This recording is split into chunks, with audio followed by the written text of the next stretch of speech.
Against the God के एक और नए नोवेल एक्सप्लेनेशन में आप सभी का स्वागत है। पिछले एपिसोड के लास्ट सीन में देखा था कि युनचे वहीं खड़ा सोचता रहा। उसने खुद को समझाया, छोड़ो, ये 20 साल पुरानी बात है। शायद उन्हें देखने में गलती हुई हो। शायद प्रेगनेंसी के पहले 3 महीने वो गलत समझे हों। उसने इन सवालों को दिमाग के एक कोने में दबा दिया और वापस फ्लोटिंग क्लाउड सिटी की तरफ उड़ चला। रास्ते में उसने अपना साउंड ट्रांसमिशन जेड निकाला और एक पुराने दोस्त को कांटेक्ट किया। हुआ मिंगाई, तुम कहां हो? कुछ ही पलों में जवाब आया। हुआ मिंगाई की आवाज में बहुत इमोशन था। यूचे, बिग ब्रदर, क्या ये सच में तुम हो? मैं सपना तो नहीं देख रहा, यूनचे ने कहा। हाँ, मैं ही हूं। तुम कहां हो?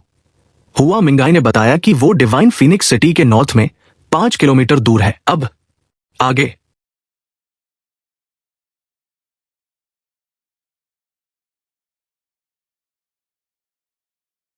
हो गई थी। युनचे ने तुरंत डायरेक्शन बदली और प्रिमोर्डियल प्रोफाउंड आग का इस्तेमाल करके पल भर में वहां पहुंच गया। उसने नीचे उतरते ही हुआ मिंगाई को पहचान लिया। हालांकि वो और उसकी पत्नी रू शियाओया भेष बदल कर रह रहे थे। हुआ मिंगाई ने युनचे को देखते ही इमोशनल होकर कहा, बिग ब्रदर यू, शियाओया, जल्दी आओ, इन्हें सलाम करो, इन्होंने हमारी जान बचाई थी। रू शियाओया ने झुककर रिस्पेक्ट दी, लेकिन युनचे ने प्रोफाउंड एनर्जी से उन्हें रोक दिया। उसने मजाक में कहा, अबे, तू तो बड़ा निडर बनता था, अब मेरे सामने इतना पलाइट क्यों हो रहा है? हुआ मिंगाई जोर से हंसा। औरों के सामने मैं नहीं डरता, पर आप अलग हो। अब तो आप पूरे कॉन्टिनेंट के बॉस हो। तभी हुआ मिंगाई की नजर युनचे के हाथ में लटके हुए आदमी पर पड़ी। भले ही वो अधमरा था, पर हुआ मिंगाई उसे पहचान गया। उसकी हंसी गायब हो गई और चेहरा गुस्से से लाल हो गया। ये XUAN जी। उसका गुस्सा इतना भयानक था कि पास खड़ी शियाओया भी कांपने लगी। युनचे ने ये शुआनगे को हुआ मिंगाई के पैरों में फेंक दिया और कहा, ये मैक्सी और सन मून डिवाइन हॉल के बाकी सब लोग मर चुके हैं, सिर्फ ये शुआनगे बचा है। इसकी प्रोफाउंड स्ट्रेंथ मैंने खत्म कर दी है। अब इसे मारना है या तड़पाना है, ये तुम्हारी मर्जी। मैंने इसे खास तुम्हारे लिए बचाया था क्योंकि तुमने कहा था कि तुम इसे सबसे ज्यादा नफरत करते हो। युनचे ने ऐसा इसलिए किया था क्योंकि वो किसी का एहसान नहीं रखता। हुआ मिंगाई ने उसे सालों पहले एक्सट्रीम मिराज लाइटनिंग स्किल दी थी, जिसने कई बार युनचे की जान बचाई थी। ये उसी का रिटर्न गिफ्ट था। ये शुआनगे ने जमीन पर रेंगते हुए पूछा, तुम कौन हो? मैंने तुम्हारा क्या बिगाड़ा है? हुआ मिंगाई ने अपना भेष हटाया और असली चेहरा दिखाया। अंधे बुढ़े, क्या तुम्हें हुआ गुहुआन नाम याद है? मैं गोस्ट मिराज सेक्रेड हैंड हुआ मिंगाई हूं। मेरी एक्सट्रीम मिराज लाइटनिंग स्किल चुराने के लिए तुमने मेरे क्लैन को बर्बाद कर दिया, मेरे माँ बाप को मारा, मेरी पत्नी को जहर दिया। आज मेरा सपना पूरा हो गया। हुआ मिंगाई ने गुस्से में एक जोरदार घूंसा ये शुआनगे के सिर पर मारा। ये शुआनगे तो वैसे ही अधमरा था, वो वही बेहोश हो गया। युनचे ने पूछा, अब इसका क्या करोगे? हुआ मिंगाई ने ये शुआनगे की टांग पर पैर रखकर कहा, सिर्फ मारना तो बहुत आसान सजा होगी। मैं इसे अपने गांव ले जाऊंगा और अपने माँ बाप की आत्मा के लिए इसके खून की बलि चढ़ाऊंगा। युनचे ने सिर हिलाया और एक ओवरलोड पैलेट निकाल कर दी। ये लो, इससे तुम आसानी से ओवरलोड बन जाओगे। हुआ मिंगाई की आंखें फटी रह गई। उसे पता था ये कितनी कीमती चीज है, लेकिन उसने सिर हिलाकर मना कर दिया। बिग ब्रदर यू, आपने मुझे मेरा बदला दे दिया, वही काफी है। अब मुझे ये नहीं चाहिए, क्योंकि आज के बाद गोस्ट मिराज सेक्रेड हैंड इस दुनिया में नहीं रहेगा। युनचे हैरान हुआ, मतलब? हुआ मिंगाई और शियाओया ने एक दूसरे को देखकर मुस्कुराया। मेरा पूरा क्लैन खत्म हो चुका है, सिर्फ मैं बचा हूं। मैंने बहुत भाग दौड़ कर ली, अब मैं और शियाओया सुकून की जिंदगी जीना चाहते हैं। मैंने एक्सट्रीम मिराज लाइटनिंग आपको दे दी है, तो मेरे क्लैन की लेगेसी सेफ है। युनचे ने स्माइल किया और पिल वापस रख ली। ठीक है, सुकून की जिंदगी शायद तुम्हारे लिए बेहतर होगी, हुआ मिंगाई ने वादा किया, लेकिन अगर आपको कभी मेरी जरूरत पड़ी तो मैं एक आवाज पर आ जाऊंगा। युनचे ने हंसते हुए कहा, जरूरत बस इतनी है कि तुम अपने क्लैन को आगे बढ़ाओ और बच्चे पैदा करो। युनचे वहां से उड़ गया। पीछे से हुआ मिंगाई चिल्लाया, बिग ब्रदर यू, मैं आपको कभी नहीं भूलूंगा। हवा में उड़ते हुए युनचे के चेहरे पर सुकून था। हुआ मिंगाई ने अपनी खुशी चुन ली थी और अब युनचे को भी अपनी जिंदगी का एक बड़ा फैसला लेना था। ग्रैंडफादर को शुआनयुआन वेंडाओ सौंपकर उनका बदला पूरा करवाने के बाद अब वक्त आ गया था कि वो उनसे सबसे जरूरी बात करे। वो बात जो उसके और शियाओ लिंगसी के रिश्ते के बारे में थी। कुछ समय के बाद यूनचे इस वक्त शियाओ लिंगसी के कोर्टयार्ड में खड़ा था। वहां का नजारा देखकर ही सुकून मिल रहा था। बाहर और अंदर सब कुछ इतना साफ सुथरा था कि मानो वो रोज इसी पल का इंतजार कर रही हो। कमरे के अंदर टेबल और कुर्सी पर धूल का एक कण भी नहीं था और हवा में वही जानी पहचानी खुशबू थी जिसे यूनचे कभी भूल नहीं सकता था। यूनचे के लिए अगर उसकी दोनों जिंदगियों में कोई सबसे करीब था तो वो शियाओ लिंगसी ही थी। बचपन से लेकर 16 साल की उम्र तक वो दोनों एक दिन के लिए भी अलग नहीं हुए थे। अगर चू युएचान के बाद वो किसी का सबसे ज्यादा कर्जदार था तो वो लिंगसी ही थी। अब वो वहां बैठकर अपनी पुरानी यादों में खो गया और खुद को कंपेयर करने लगा कि उसने बाकी सबके लिए क्या क्या किया है। उसने कांग युए के लिए रॉयल फैमिली और पूरे ब्लू वाइन नेशन को बचाया, उसके पिता और देश का बदला लिया और ब्लू वाइन नेशन को प्रोफाउंड स्काई कॉन्टिनेंट के टॉप पर पहुंचा दिया। उसने फैंग शुएर के लिए डिवाइन फीनिक्स सेक्ट को माफ कर दिया और उन्हें तबाही से बचाया, यहां तक कि उसकी फीनिक्स सोल को भी जगाया। लिटिल डेमन एम्प्रेस के लिए उसने इल्यूसरी डीमन रियल्म को बचाया और उसका वो बदला पूरा करवाया जो उसकी पूरी जिंदगी का मकसद था। सीन यह है कि कांग युए उसकी पत्नी बन चुकी थी, फैंग शुएर से उसकी सगाई हो चुकी थी और लिटिल डेमन एम्प्रेस के परिवार में भी वो शादी कर चुका था। लेकिन असल बात यह थी कि जिस इंसान ने उसके लिए सबसे ज्यादा सैक्रिफाइस किया, यानी शियाओ लिंगसी, उसके लिए उसने आज तक कुछ खास नहीं किया था। उसने उसे दिया था तो बस एक खाली वादा। दिक्कत यह थी कि शियाओ लिंगसी ने कभी उससे कुछ मांगा भी नहीं। उसने कभी शिकायत नहीं की, कभी गुस्सा नहीं दिखाया। वो हमेशा चुपचाप उसके साथ खड़ी रही, हमेशा उसकी फिक्र करती रही, उसके लिए दुआ करती रही और डरती रही कि कहीं यूनचे को कुछ होना जाए। ये सब सोचते हुए यूनचे का दिल भारी हो रहा था। लेकिन अब हालात बदल चुके थे, सारी मुसीबतें खत्म हो चुकी थी और जो ताकतवर लोग कल तक उसकी पहुंच से बाहर थे, आज वो उसके पैरों के नीचे थे। ग्रैंडफादर शियाओ ली के दिल का बोझ भी अब हल्का हो चुका था। तो अब वक्त आ गया था कि वो शियाओ लिंगसी से किया हुआ वो पुराना वादा पूरा करे। मजे की बात यह है कि फैसला लेने के बावजूद यूनचे के हाथ पैर ठंडे पड़ रहे थे। आज के प्रोफाउंड स्काई कॉन्टिनेंट में यूनचे ने इसमें अपनी एनर्जी डालने की बहुत कोशिश की थी, लेकिन जो भी एनर्जी इसके अंदर जाती वो गायब हो जाती थी। यहां तक कि जैस्मीन और गोल्डन क्रो सोल, जिनके पास एंशिएंट यादें थी, वो भी नहीं समझ पा रहे थे कि ये ब्लैक जेड आखिर है क्या भला। आज बैठे बैठे यूनचे के दिमाग में एक आइडिया आया। चूंकि ये item moon slaughter devil sovereign का था और एकदम गहरा काला था, तो 90% चांस था कि ये कोई एंशिएंट डेविल स्टोन है। अगर ये यूनचे जैस्मीन या गोल्डन क्रो की पावर से रिएक्ट नहीं कर रहा तो शायद डार्कनेस प्रोफाउंड एनर्जी से रिएक्ट करेगा। यूनचे ने उस ब्लैक जेड को टेबल पर रखा और फोकस किया। तुरंत उसकी हथेली पर पिच ब्लैक लाइट का एक गोला बन गया। उसने धीरे धीरे उस डार्क एनर्जी को ब्लैक जेड की तरफ धकेला, लेकिन नतीजा वही रहा। जैसे ही डार्कनेस प्रोफाउंड एनर्जी उस पत्थर से टकराई, वो ऐसे गायब हो गई जैसे किसी इनविजिबल ब्लैक होल ने उसे निगल लिया हो।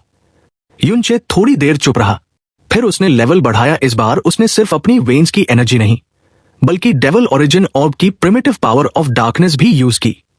माहौल एकदम भारी और ठंडा हो गया। उसके हाथ में जो डार्क लाइट थी वो इतनी इंटेंस थी कि अगर अनलीश हो जाए तो पूरा फ्लोटिंग क्लाउड सिटी राख बन सकता था। लेकिन भाई, जैसे ही वो पावर ब्लैक जेड से टकराई, वो भी पलक झपकते ही गायब हो गई। पत्थर हिला तक नहीं। डैमेज तो दूर की बात है, यूनचे का मुंह खुला का खुला रह गया। मतलब डार्कनेस प्रोफाउंड एनर्जी का भी इस पर कोई असर नहीं। तो फिर ये चीज है क्या? परेशान होकर उसने मून स्लॉटर डेविल सॉवरेन की एटर्नल नाइट डेविल स्वॉर्ड बाहर निकाली। उसने तलवार को पत्थर पर टच किया, फिर तलवार में डार्क एनर्जी भरकर उसे पत्थर से टच कराया, लेकिन नतीजा 0। एनर्जी फिर से गायब। यूनचे झुंझला गया। अगर तुम समुद्र में मिट्टी का बैल भी फेंको तो कम से कम लहरें तो उठती हैं, पर यह पत्थर तो एनर्जी को ऐसे पी रहा है जैसे कुछ हुआ ही ना हो। कोई आवाज नहीं, कोई रिएक्शन नहीं। वो हार मानने वाला नहीं था। उसने फिर से एटर्नल नाइट डेविल स्वॉर्ड उठाई और एनर्जी जमा करने लगा। तभी उसे महसूस हुआ कि शियाओ लिंगसी आ रही है। उसने तुरंत तलवार अंदर रखी, सारी डार्क एनर्जी को हवा में बिखेर दिया ताकि लिंगसी को कोई नुकसान ना हो, और नॉर्मल बनकर बैठ गया। शियाओ लिंगसी कमरे के दरवाजे पर दिखाई दी। यूनचे को देखते ही उसकी आंखें चमक उठीं। उसने खुश होकर कहा, लिटिल चे, पापा ने बताया कि तुम वापस आ गए हो। मैं तुम्हें हर जगह ढूंढ रही थी, तुम्हारे कमरे में भी वेट किया, और तुम यहां चुपचाप बैठे हो। यूनचे खड़ा हुआ और एक गहरी सांस लेकर बोला, कुछ काम था इसलिए बाहर गया था। लिंगसी, चलो हम दोनों मिलकर ग्रैंडफादर के पास चलते हैं। उसका टोन बहुत सीरियस और डिटर्मिन था। लिंगसी थोड़ी कंफ्यूज हो गई। अभी तो तुम ग्रैंडफादर से मिलकर आए हो, अब क्या हुआ? और वैसे तुम्हारे हाथ में वो पत्थर कितना सुंदर है। मैंने आज तक ऐसी अजीब और प्यारी लाइट कभी नहीं देखी। यूनचे सकपका गया। वो ब्लैक जेड अभी भी टेबल पर ही रखा था। उसने जल्दी से कहा, अरे ये तो मुझे एक जगह से मिला था, मैं बस फिगर आउट कर रहा था कि इसका काम क्या। बोलते बोलते यूनचे की जुबान रुक गई। उसने अभी क्या सुना? लिंगसी ने कहा उसे लाइट दिख रही है। यूनचे ने झटके से पीछे मुड़कर टेबल पर रखे उस मिस्टीरियस ब्लैक जेड को देखा, और जो उसने देखा उससे उसके रोंगटे खड़े हो गए। वो पत्थर सच में चमक रहा था, और वो भी एक अजीब सी ग्रे कलर्ड लाइट में।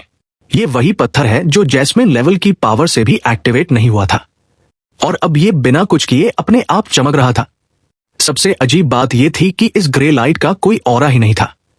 यूनचे की सेंसिंग पावर इतनी स्ट्रांग है कि 300 मीटर दूर अगर कोई जुगनू भी चमके तो उसे पता चल जाए, लेकिन यह पत्थर उसके बगल में चमक रहा था और उसे पता तक नहीं चला। यूनचे सन्न रह गया। वो भूल गया कि उसे ग्रैंडफादर के पास जाना था। वो बस उस पत्थर को घूरे जा रहा था। लिंगसी ने उसे चुप देखकर पूछा, लिटिल चे, क्या हुआ? वो चलते हुए यूनचे के पास आई, और यहीं पर असली खेल शुरू हुआ। जैसे जैसे शियाओ लिंगसी पत्थर के करीब आ रही थी, उस ब्लैक जेड की लाइट बदलने लगी। वो डाल ग्रे से चेंज होकर एक बहुत ही तेज ब्राइट सिल्वर कलर में बदल गई। लिंगसी और भी हैरान होकर बोली, अरे इसकी लाइट तो बदल रही है। लिटिल चे, ये क्या चीज है? कोई स्पेशल क्रिस्टल है क्या? मैंने ऐसी चमक आज तक नहीं देखी। यूनचे ने कोई जवाब नहीं दिया। उसका पूरा फोकस उस सिल्वर लाइट पर था। उसे समझ नहीं आ रहा था कि अगर ये लाइट इतनी तेज है तो उसे फील क्यों नहीं हो रही। क्या इसका लेवल इतना हाई है कि उसकी सोल इसे समझ नहीं पा रही? तभी उसके दिमाग में एक बिजली कौन थी। ये ब्राइट सिल्वर कलर, ये बहुत जाना पहचाना लग रहा था। ऐसा लग रहा था जैसे उसने ये रंग हाल ही में कहीं देखा है। कहाँ देखा है? यूनचे ने अपनी यादों पर जोर डाला और तभी उसके दिमाग में एक सीन फ्लैश हुआ। क्लाउड्स एंड क्लिफ के नीचे वो एब्सोल्यूट डार्कनेस वाला अबिस, और वहां वो रहस्यमय लड़की। हां, बिल्कुल वही। उस लड़की के बाल और आंखें, सब कुछ इसी ब्राइट सिल्वर कलर का था। उस अंधेरे में उसके बाल ऐसे ही चमक रहे थे। यूनचे का दिमाग तेजी से चलने लगा, लेकिन वो तो एक स्पिरिट बॉडी थी, और ये एक पत्थर है। बालों के रंग और पत्थर की लाइट में क्या कनेक्शन हो सकता है? क्या ये सिर्फ एक कोइंसिडेंस है? लिटिल चे, लिटिल चे। लिंगसी ने उसका नाम पुकारा और उसके चेहरे के सामने हाथ हिलाया। तुम फिर से खो गए, क्या हुआ? यूनचे होश में आया और हड़बड़ा कर बोला, कुछ नहीं, बस मैं भी पहली बार इसे चमकते हुए देख रहा हूं, इसलिए शौक में था। लेकिन बोलते वक्त उसकी नजर लिंगसी पर गई और उसका माथा ठनका। उसने नोटिस किया कि यह पत्थर तब चमकना शुरू हुआ जब लिंगसी आई, और जैसे जैसे वो पास आई, लाइट ग्रे से सिल्वर हो गई। क्या क्या लिंगसी की वजह से यह हो रहा है? लेकिन यह कैसे पॉसिबल है? लिंगसी का मून स्लॉटर डेविल सॉवरेन की किसी चीज से क्या लेना देना हो सकता है? उसका दिल ये मानने को तैयार नहीं था, पर आंखों देखा सच झुठलाया नहीं जा सकता था। उसने अपनी शंका दूर करने के लिए कहा, लिंगसी, क्या तुम मेरे लिए एक चीज ट्राई करोगी? थोड़ा पीछे हटोगी? लिंगसी को कुछ समझ नहीं आया, पर उसने मासूमियत से कहा, अच्छा, ऐसे? और वो कुछ कदम पीछे हट गई। और भाई साहब, जैसे ही वो पीछे हटी, मिस्टीरियस ब्लैक जेड की लाइट कम होने लगी। वो जितना पीछे जाती लाइट उतनी डिम होती गई। 4 कदम पीछे जाकर जब वो रुकी तो लाइट भी स्टेबलाइज हो गई। यूनचे बार बार कभी पत्थर को देखता तो कभी ख्यालों में खो जाता। ये देखकर शियाओ लिंगसी परेशान हो गई। वो धीरे से उसके पास आई और बड़े प्यार से पूछा, लिटिल चे, क्या हुआ? तुम आज बहुत अजीब बर्ताव कर रहे हो, कोई टेंशन है क्या? मुझे बताओ ना। जैसे ही लिंगसी बात करते हुए अपनी जगह पर वापस आई, वो मध्यम पड़ी हुई लाइट अचानक फिर से तेज हो गई। पत्थर फिर से उसी ब्राइट सिल्वर कलर में चमकने लगा। यह बदलाव एक पल में हुआ था, लेकिन यूनचे की नजरों से कुछ नहीं छिपा। अब तो सीन एकदम शीशे की तरह साफ था। ब्लैक जेड की लाइट में जो भी बदलाव हो रहे थे, वो पूरी तरह से शियाओ लिंगसी की वजह से थे। जब वो पास आती, लाइट तेज हो जाती। जब वो दूर जाती, लाइट कम हो जाती। भले ही यूनचे को यकीन नहीं हो रहा था, लेकिन अपनी आंखों देखी बात को वो झुठला भी नहीं सकता था। यह पत्थर लिंगसी को रिस्पॉन्ड कर रहा था, पर सवाल यह था कि आखिर ऐसा हो क्यों रहा है? यूनचे ने उस चमकते हुए सिल्वर पत्थर को उठाया और लिंगसी के सामने ले गया। उसने अपनी आवाज को जितना हो सके नॉर्मल रखा और पूछा, लिंगसी, क्या तुमने ऐसा पत्थर पहले कभी देखा है? लिंगसी ने पत्थर को गौर से देखा और मासूमियत से सिर हिला दिया। नहीं तो, मैंने ऐसा पत्थर कभी नहीं देखा। तुम ऐसा क्यों पूछ रहे हो? उसके चेहरे पर हैरानी साफ दिख रही थी। युनचे चुप हो गया। पूरी दुनिया में अगर वो किसी को सबसे बेहतर जानता था तो वो शियाओ लिंगसी ही थी। वो दोनों साथ बड़े हुए थे, एक दूसरे का हर राज जानते थे। भले ही वो रिश्ते में उसकी लिटिल आंट लगती थी, पर उम्र में उससे 1 साल छोटी थी। कल्टीवेशन में उसका कोई खास टैलेंट नहीं था और न ही उसे पावर का शौक था। वो तो बस युनचे को प्रोटेक्ट करने के लिए मेहनत करती थी जब वो क्रिपल्ड था। सच बात तो ये थी कि अब युनचे की बाकी पत्नियों, काम युए, शुएर या लिटिल डेमन एम्प्रेस के मुकाबले लिंगसी की कल्टीवेशन बहुत कमजोर थी। वो अभी ट्रू प्रोफाउंड रियल्म भी पार नहीं कर पाई थी। वो हर मायने में एक बहुत ही सिंपल और नॉर्मल लड़की थी। तो फिर मून स्लॉटर डेविल सॉवरेन का ये खतरनाक आइटम उस पर रिएक्ट क्यों कर रहा था? ये बात युनचे के गले नहीं उतर रही थी। काफी देर सोचने के बाद युनचे ने एक रिस्क लेने का फैसला किया। उसने लिंगसी का हाथ पकड़ा और कहा, लिंगसी, एक बार इस पत्थर को पकड़ो और कोशिश करना महसूस करने की कि तुम्हें कुछ अजीब लगता है या नहीं। ठीक है। लिंगसी अभी भी कंफ्यूज थी कि लिटिल चे इतना सीरियस क्यों हो रहा है। उसने धीरे से अपना हाथ बढ़ाया और युनचे के हाथ से वो मिस्टीरियस ब्लैक जेड ले लिया। और भाई, जैसे ही लिंगसी ने उस पत्थर को छुआ, एक धमाका हुआ। आवाज का नहीं, रोशनी का। उस पत्थर से निकल रही सिल्वर लाइट अचानक एक्सप्लोर हो गई। चमक इतनी तेज थी कि लिंगसी डर के मारे चीख पड़ी। घबराहट में उसने पत्थर को झटक दिया और अपना संतुलन खोकर पीछे गिरने लगी। लिंगसी, युनचे, जो खुद उस अचानक हुई चमक से सन्न रह गया था, बिजली की रफ्तार से आगे बढ़ा। उसने गिरती हुई लिंगसी को हवा में ही पकड़ लिया और उसे अपने सीने से लगा लिया। तुम ठीक तो हो? कहीं चोट तो नहीं लगी? लिंगसी ने न में सिर हिलाया, फिर शर्मिंदा होकर हंसी। मैं ठीक हूं। बस वो अचानक चमका तो मैं डर गई थी। उफ, कितनी शर्म की बात है। युनचे ने तुरंत उसका हाथ चेक किया जिसने पत्थर छुआ था। उसे डर था कि कहीं उस लाइट ने उसे जला न दिया हो, लेकिन शुक्र है उसका हाथ एकदम सही सलामत था, एक खरोंच तक नहीं थी। लिंगसी ने खुद को संभाला और युनचे की पकड़ से अलग होकर खड़ी हो गई। तभी उसकी नजर युनचे के पीछे गई और उसकी आंखें फटी की फटी रह गई।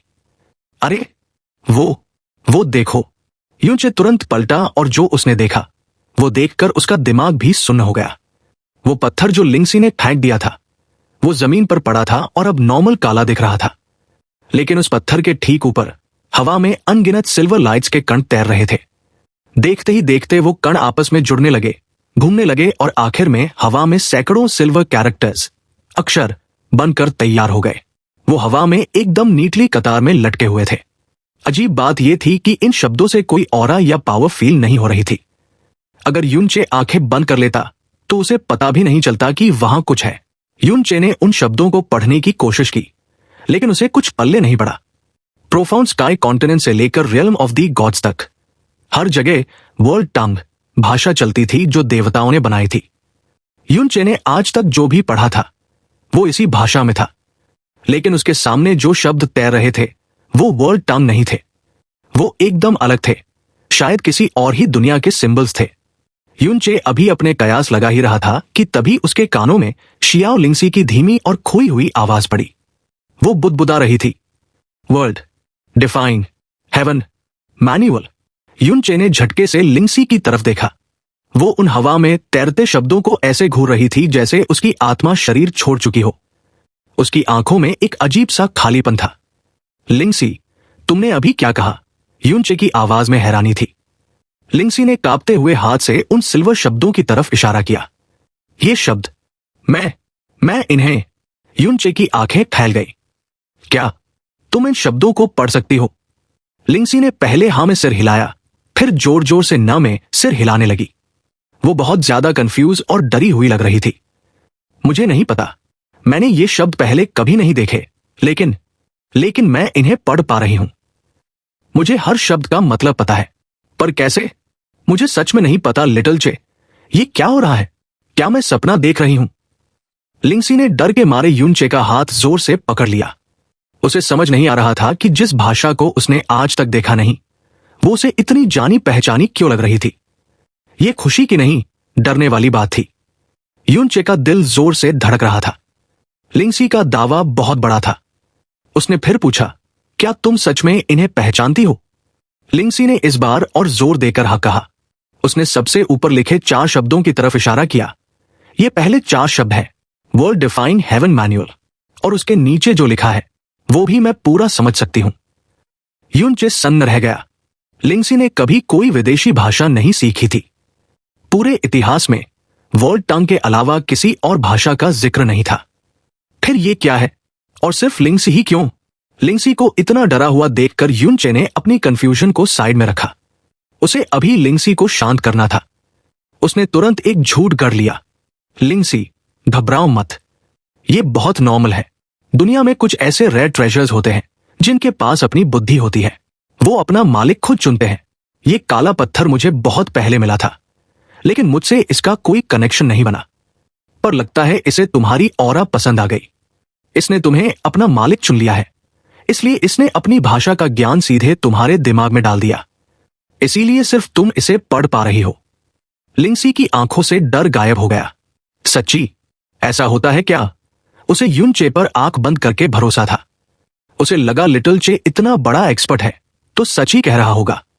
यूनचे ने मन ही मन राहत की सांस ली।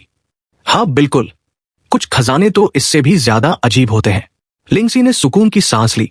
हे गॉड, मैं तो डर ही गई थी कि मुझ पर कोई शाप लग गया है। पर मेरी कल्टिवेशन तो इतनी कम है, इसने मुझे क्यों चुना? अरे, इसका ताकत से कोई लेना देना नहीं है। कुछ खजानों को प्योर ऑरा चाहिए होती है, जो तुम्हारे पास है। यूनचे ने बात संभाली। लिंगसी खुश हो गई और यूनचे को ऐसे देखने लगी जैसे वो कोई चलता फिरता एनसाइक्लोपीडिया हो। अब जब माहौल शांत हो गया था, यूनचे ने असली मुद्दे की बात की। लिंगसी, क्या तुम मुझे पढ़कर बता सकती हो कि वहां क्या लिखा है? मुझे जानना है। उसे लगा शायद इन शब्दों में ही इस पत्थर का और लिंगसी के कनेक्शन का राज छुपा हो। ठीक है। लिंगसी ने सिर हिलाया और उन सिल्वर शब्दों को पढ़ना शुरू किया। प्राइमल केओस के बड़े धमाके से पहले न हेवन था, न अर्थ, न लाइट थी, न डार्कनेस। दुनिया की असली ताकत हेवनली लॉ में कैद थी। सितारों से यूनिवर्स बना, गिरे हुए हेवन से रियल्म्स बने। जो भी एक्स्ट्राऑर्डिनरी था वो विरोध में था। सारी खुशहाली बस एक इल्यूजन थी। लिंगसी एक एक शब्द पढ़ती जा रही थी और यूनचे सुनता जा रहा था। ये कोई साधारण कहानी नहीं थी। ये शब्द बहुत भारी थे। जैसे जैसे यूनचे सुनता गया, उसे लगा जैसे उसकी रूह कांप रही हो। धीरे धीरे उसका दिमाग सुन्न होने लगा। उसकी आंखों के सामने अंधेरा छा गया। कानों से बाकी आवाजें गायब हो गई। बस लिंगसी की आवाज गूंज रही थी।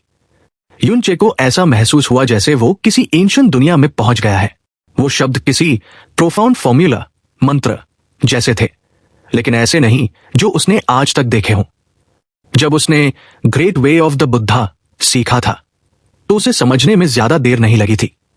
लेकिन ये कुछ और ही लेवल था। उसे एक बहुत बड़ी, पुरानी और अनंत ताकत महसूस हो रही थी, लेकिन वो उसे छू नहीं पा रहा था, समझ नहीं पा रहा था। पूरा स्क्रिप्चर बहुत छोटा था, मुश्किल से 600 शब्द। लिंगसी पढ़ते पढ़ते रुक गई। आखिरी शब्द। ऐसा लग रहा है कि ये अधूरा है, ये लिखाई पूरी नहीं है, इसके और भी हिस्से होने चाहिए। यूनचे को होश आया। उसकी आंखों की रोशनी वापस आई, लेकिन उसका दिमाग अभी भी उस अजीब से ट्रांस में फंसा हुआ था। यूनचे की मेंटल स्ट्रेंथ इतनी खतरनाक है कि अगर कोई 60,000 शब्दों की किताब भी उसके सामने रख दे तो वो उसे एक बार देखकर हमेशा के लिए याद कर सकता है। लेकिन यहां तो सिर्फ 600 शब्द थे। फिर भी यूनचे का दिमाग पूरी तरह से ब्लैंक हो चुका था। मतलब जैसे ही शियाओ लिंगसी ने वो शब्द बोले, यूनचे को लगा कि उसका दिमाग सुन्न पड़ गया है। उसे एक भी शब्द याद नहीं रहा, जैसे किसी ने उसकी मेमोरी पर एरेज बटन दबा दिया हो।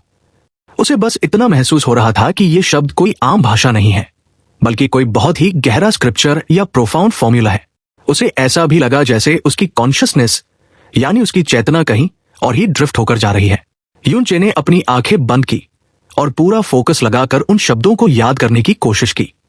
बंद आंखों में उसे वो शब्द अपने दिमाग में चमकते हुए दिखे।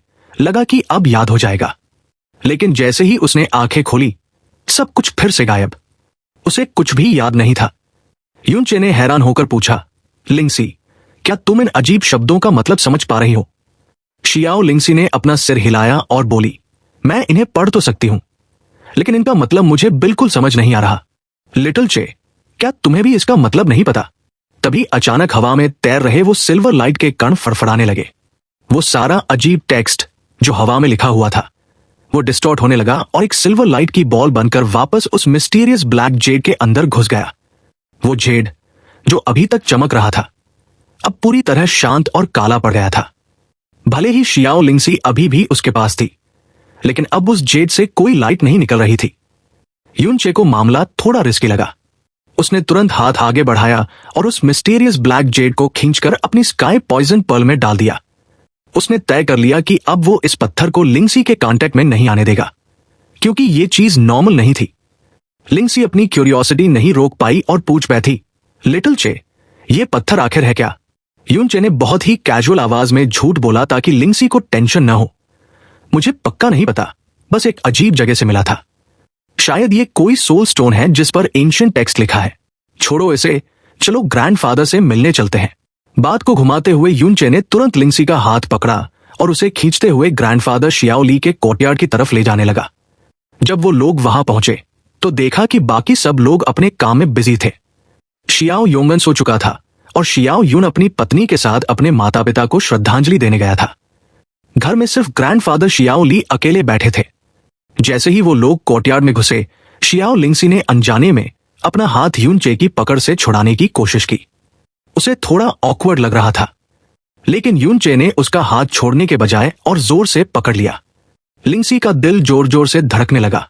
वो घबरा रही थी, लेकिन यूनचे उसे सीधा ग्रैंडफादर के सामने ले गया।